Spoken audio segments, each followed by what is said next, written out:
La censure, de fait, sur Internet, c'est facile pour eux. Il n'y a aucune censure en France.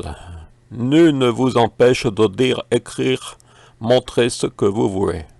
Certains osent même ajouter que personne ne vous écoute, ne vous voit, ne vous lise, c'est votre problème. Forcément, les non vus, non écoutés, non lus sont simplement mauvais. Et circuler, rayer ce terme censure des dictionnaires hexagonaux. Naturellement, il faut se sortir de l'esprit la bonne vieille méthode de la censure par interdiction, par un bureau officiel de surveillance ou des tribunaux. Et on aime en France s'indigner des pays où le gouvernement applique une censure nette, violente et avec des bavures. En France, la réalité est simple.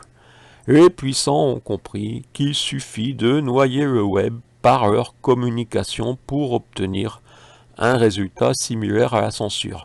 Toute analyse indépendante est invisible, et même toute création de rétifs à la soumission aux us et coutumes de l'époque. La censure, au quotidien, c'est de rendre invisible toute parole non autorisée par le puissant, non soumise. Et des grandes entreprises semblent passer maîtres dans cette pratique. Les personnalités politiques qui ont donc voulu ce système en bénéficient sans avoir à s'activer. Les médias officiels déversent leurs tonnes de dépêches, communications, d'interventions, et le tour est joué. La censure, de fait, ne nécessite pas de nous empêcher de nous exprimer. Elle se satisfait de nous rendre invisibles, inaudibles. On peut parler de censure indirecte, de censure par alliance de l'économique et du médiatique. La société est organisée pour rendre inaudibles tous ceux qui ne respectent pas les codes, c'est-à-dire les installés, et leurs critères, dont leur rentabilité.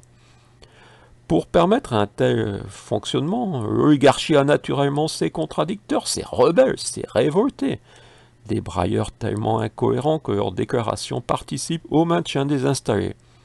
C'était déjà comme ça avant Internet. Et même la SACEM honore ses chanteurs prétendus engagés. Ce texte a-t-il une chance d'être vu ou entendu plus de 500 fois? Dans tous les systèmes bien cadenassés, il existe des ovnis, une fois par décennie peut-être. Je n'ai pas de solution, il s'agit juste d'un constat. L'écrivain témoigne de son époque, parfois.